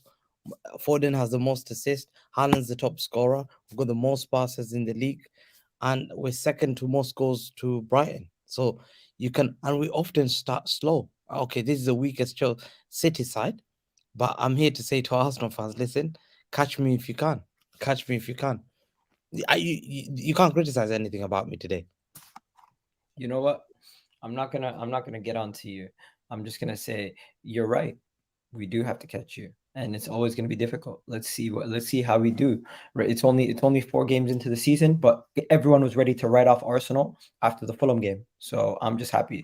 And let's go to Alan's Tottenham before we go to Liverpool. We'll go to Liverpool's last because Liverpool had their game last and they won convincingly. Not too many talking points. Tottenham though, Erling Haaland got a hat trick. Son got a hat trick. Can we talk about the 2 hat tricks? Because Erling Haaland getting a hat trick is quite average, and everyone knows this. He does this all the time. But Son getting a hat trick, is this the wake-up call? Is he back? Ireland, are you not saying Son out anymore? Is that the case? Well, look, he's got a hat trick, so that was a great performance. I'm not going to take that away from him, but he's been way underperforming for about a season. So if he can turn it around and he can continue this and be the number 9 that we need, because it's not going to be Richarlison, and he can get back to form, then of course I'm going to be him. But based on what we saw last season as a left winger and what he couldn't do for Spurs, I wanted him gone because I only want the players at the best. I'm not one of these that will sit here and go, I'll give a player a year just because they're this person or because I feel zesty today. No, if you're not performing... Zesty. Yeah, zesty, whatever people want to, the buzzwords are weird. You know what zesty is? Zesty, yeah. You're feeling zesty, like fresh and stuff. Oh, like no, you're feeling flamboyant. Okay, well, whatever, you know what I mean? But like in regards to that, it doesn't get it. I don't want people just, I'm not one of these that will just, based on name or what they've done for me lately or what they've done for me previously. I want the best players playing for Spurs at the right time. If they're not going to perform and stuff like that, then they can go. It looks like the Ange system with the front line the way it is, with Son as number 9, works. It's been 1 game. We've got to see how it goes. It could be that there was a hat trick last year with City against Leicester City. Son got a hat trick. He didn't do anything or score for a while after that. If he turns it round and he's a hat trick and he goes on to score and he gets about 20 plus goals this season, I'm all for it. But I'm not going to go, well, you scored a hat trick. It was a great hat trick and it was good finishing. But I'm not going to have him score a hat trick and then go 4 or 5 games without scoring and people go, that's our Son. No, he's got to do it on a consistent basis. Look, I'm sitting here with this Spurs performance and how we start the season. I'm still sitting here saying 6th. I think 6 will be a first decent season, or like maybe like depending on how we continue as 5th and all that. I'm not getting ahead of myself saying Spurs are challenging for this, Spurs are doing that and all that, because it's our first season. We've had a good start, but we're going to come up against big teams who are probably going to take us apart because of the type of football we play. It's going to happen. I'm expecting it. So I'm not sitting here like trying to say Spurs are back or Spurs are challenging or whatever else. I know it's going to happen. So I'm happy that we're putting in better performances, scoring goals without Harry Kane. I'm happy with all of that, and long may it continue. But yeah, look, people are saying Spurs don't have the depth. I agree. Maddison gets injured. Well, we don't have a backup, so Spurs have got to deal with that also.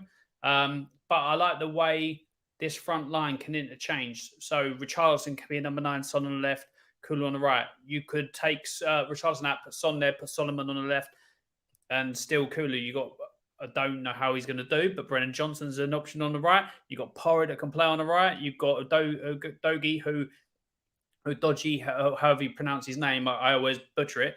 Oh, by the way, can I tell you, 15 million. Like, I know we signed him last season, but what a signing Doji is. He is an absolute beast of a left back. And I will predict... Where did you sign him from?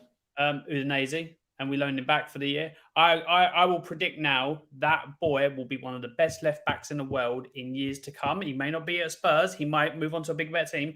But for everything he's got now, he is an absolute baller, an animal. He will be one of the best left backs in world football in about 4 or 5 years. He looks good. He's sensational. What a find at 15 million as well. What a find. But that's why everyone said you could have used him last year. Yeah, I don't we know it. But yeah, it's going well for Spurs. I'm not gonna lie. I don't have anything negative to say about Spurs. I'm just gonna say you guys are playing well. I think Pochettino looks amazing. Guys, in the stream, Egal ain't got anything to say about Spurs. I'll take that. Madison is a signing that everyone is going to be kicking themselves, saying, "Why didn't my club sign him?" That's the honest truth. Anybody else have anything to say on Spurs? Because I feel like Spurs is pretty much self-explanatory. No, they're playing good football. I hope having a striker doesn't cost them this year because I do like to see a team that plays good football being rewarded for it. I'm a big fan of Enge. Remember, Alan, earlier in the summer, I said I predict you guys to finish in the top 5 with no logic. Remember the time when you were like, why? And I was like, I honestly don't know. I just have a funny feeling. Yeah. I guess that funny feeling it's coming true because you guys are playing good football. But yeah, Can I just come back to you something very quickly before you carry on? Also, you said I had a Man United agenda when I put Spurs 6th and Man United 5th. I told you. No. I said you have a Man United agenda because you always put us outside the top 4. But listen, maybe you were onto something because with the way it's moving right now, we're not finishing top 4. I might be coming on loan to Spurs this season with the way things are moving. What? I mean, they're the closest one I could go to. I can't join Arsenal. I can't join City. I definitely can't join Liverpool. So maybe Alan will welcome me in. I don't know. Oh, by the way, when Harry Maguire came on, the whole I heard that. It was so embarrassing. Yeah. Can I just quickly say, Staffy? You know, your United fans started singing Harry Maguire's song. We all started singing it too. I heard that. Hoyland got booed as he's coming on, and then Maguire gets a round of applause. It's just like we're a joke, bro. Honestly, Can I just respond to Staffy about the Spurs thing? I will review your application and I'll get back to you on whether you can come to Spurs. Oh, please, you barely have any fans. You might get denied. I might grant access. It just depends how I feel. I'm gonna plead my case to Sava. He'll accept me. Oh, okay, fair enough. All right. What are you saying, Ram? Do you have anything to say on Spurs? I mean, I said Tottenham will win this convincingly. I didn't think they would concede though. First 20 minutes, I was shocked. I thought they'll be starting like a house on fire. But it came about that they decided to play football after 20 minutes, and then they just pimp slapped them. Then the consolation goal they got was a bit of a meh goal. It was a bit of a sloppy play, a bit of complacency. But again, I kind of expected it. I said 4-0. So yeah, I said 4-0 to Tottenham. There's nothing surprising about this, in my opinion. They're playing good football, and so hopefully they can continue. Hamza, I was going to ask you also. Go ahead. No, I was Tottenham are good, man. Tottenham are playing very well. The manager played very well. Like, it was brilliant against Burnley. I saw the game. They're playing good style of football. I think that's one thing I like. One thing I like is when City didn't have a striker, we were getting goals from different positions. That's what I love. Like, football becomes a team sport. When they had Harry Kane, I know they had that moment, that guy up front, yeah. But the problem, it takes away from the response. If I'm that midfielder, I feel obligated, needing to pass to Harry Kane, find Harry Kane. Then everything has to go through Harry Kane. But now Spurs are playing like a team. They're less pressure. They don't need to pass to anyone else. Anyone gets in the box, they can score. So you can see more unity by Spurs. This is why I always say football is 11 men. Football is 11 men. But sometimes these players who are very, very big, yeah, they do well at bigger clubs like who have like big players. I'm not saying Tottenham's not big. I'm talking about Real Madrid. Like Real Madrid. Harry Kane will not intimidate in Real Madrid.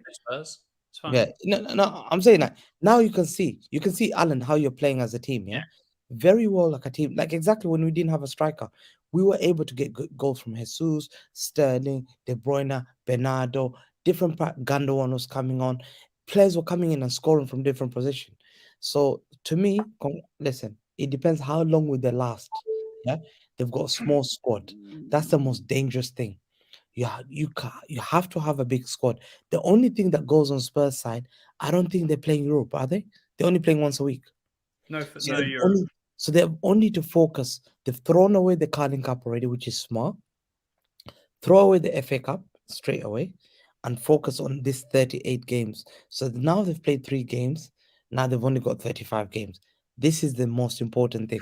Come out the FA Cup quickly. Don't try and sell dreams. You're not going to win it. They have bigger fish to fry. Exactly. And lastly, I was going to say, Egal, I was going to tell, did you see the Lyon versus PSG, the players? You sent it to me on thing. That's what I was going to... Staffy, did you see that? What happened?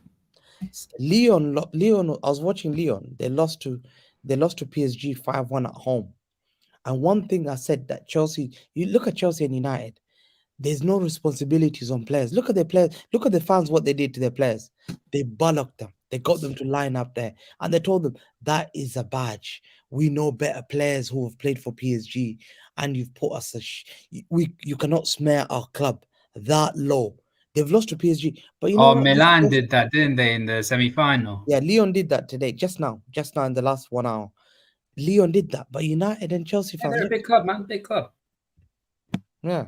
That's what I'm talking about. That's the difference between plastic fans and real fans. Yeah, but listen, if I was a Leon fan, they wouldn't tell me what I said today was wrong. But because I come out and I called them out, they told me to go back to watch the NBA. You know what they tell me, Hamza? When they don't know how to talk football, go back, watch the NBA. Go watch the NFL. Oh, that's your footballing argument. They don't know what they're talking about, bro. Exactly. This is why when we had the conversation, when we were having a stream with Lee on the other day, you really resonated with him. Yeah, and you know what's funny, Hamza? I had a stream the other day, and Lee Gunner was on. And you know me, Hamza, you worked so many times with me. And Egal, you've worked a lot with me. All of you guys, you worked a lot with me. I said the same thing. Egal, you can tell me if I said anything different than I usually do. I said the same thing that I always say, Hamza. You know what they said? Oh, Staffy's just sucking up to Lee Gunner because he's on live, this and that. I say the same thing every week. Egal, you can tell me if I sounded different. You know I say the same thing every time. But because someone else says something similar to me, they tried to attack me, Hamza. They said, you're sucking up to Lee, this and that. Oh, you're being fake right now. I say the same thing every week. But because someone else has standards here and understands what I'm saying, apparently it's my fault. You know, Pogba wasn't wrong, bro. Listen, Pogba wasn't wrong when he said Manchester United fans know little about football. I never understood that statement until I start working on YouTube. Because I'll tell you something. In America here, no one talks about Man United with me. There's not a lot of football fans. The minute I start seeing them on Twitter, on YouTube, in the comments, they're the most dangerous. Now I understand why. The most dangerous people that slowed Arsenal were Arsene Wenger in. So I just seen a Manchester United fan say Declan Rice, all he did is score a goal. Oh, that's what the guy said to me. Jealousy. And mind you, you know who that is? That guy has a picture of Bruno on his Twitter profile. That shows me everything I need to know. Tells me everything I need. His name is Bruno Season. Unfortunately, we also have to talk about one more team though, so I needed to kind of move it on. But has everyone said their piece on Spurs? Yep. Yeah, but we got to wrap up because I have to go in like. Yeah. I'm not gonna lie, this shouldn't be long. Liverpool won again. Are they back, guys, or are we kind of over exaggerating Liverpool's victory? Oh, you can't talk about Liverpool being quick and having Ram on the channel. Ram loves to ramble on and on when it comes to Liverpool. He's gonna tell us how Szoboszlai is the Hungarian Steven Gerrard, how it wasn't a penalty, an offside. What was it again, Ram? The score 3-0. You know, he's gonna act like they won like the league based on this game. This is how Ram moves.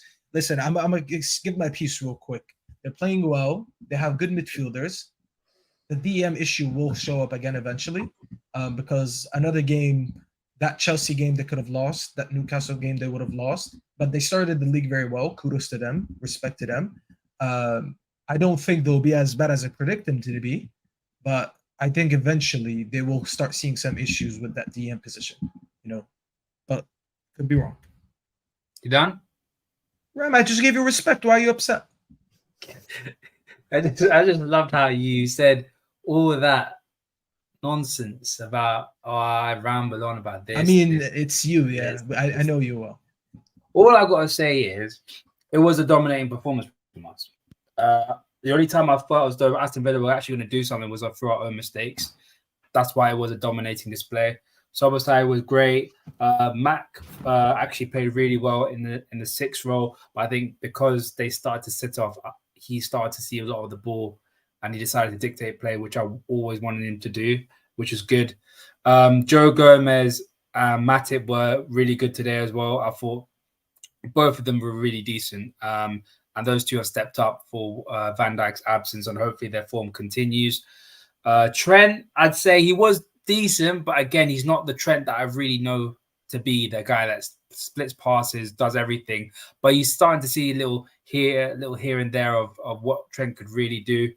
But yeah, overall, it was just a really good performance. And obviously, Darwin Nunez, he actually played really well, got himself an assist. Should have scored, I'd say, one of those goals. I think the Matty Cash own goal should have been in the back of the net. But yeah, all in all, really good performance from the team and the lads. Lads. 100%, man. Lads. Look, You're on mute, Egal. Does anybody have anything else to say about Liverpool?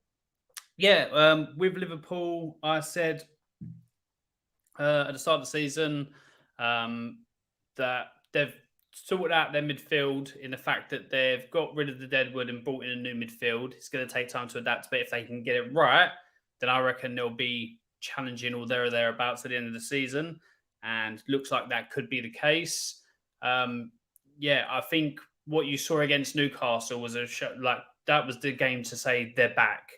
And obviously, because 1-0 down away, a very tough place now to go, they came back and got the win because they obviously, I think Liverpool of last season, Newcastle would have probably beaten about 3 or 4-0 at that, I think because they're sort of midfielder. And now they're going away to Villa. It was away, wasn't it, to Villa? Was it at home? Home is at home. Okay, I couldn't remember which way around it was, but against Villa at home, you would although Villa are improved, you would expect a win or you expect a positive result for Liverpool. So they're getting done the results they need to, but showing that they've made of sterner stuff than they were last season. And it all goes to show that when you address an area that's a problem, you look better for it. So Properly I reckon Liverpool will be definitely easily top 4. I'd say third or second for the season. Depends on how close they can get if they add in January. But yeah, Liverpool, I'd say they did fall away. But yeah, I would say they're back. I'm not going to lie to you guys. I just need yes or no answers at this point because we're going to try to wrap up in 2 minutes. No, I will continue. There's an answer. No, I will continue to monologue now. It's fine. No, you've given your answer already. Hamza, are Liverpool back? Yes or no? Try not to go into a paragraph. He's already said it. Okay, forget about Hamza. He's on mute. Staffy, what are you saying? Oh, Too early? Wait, Hamza's back. Go ahead. I said it.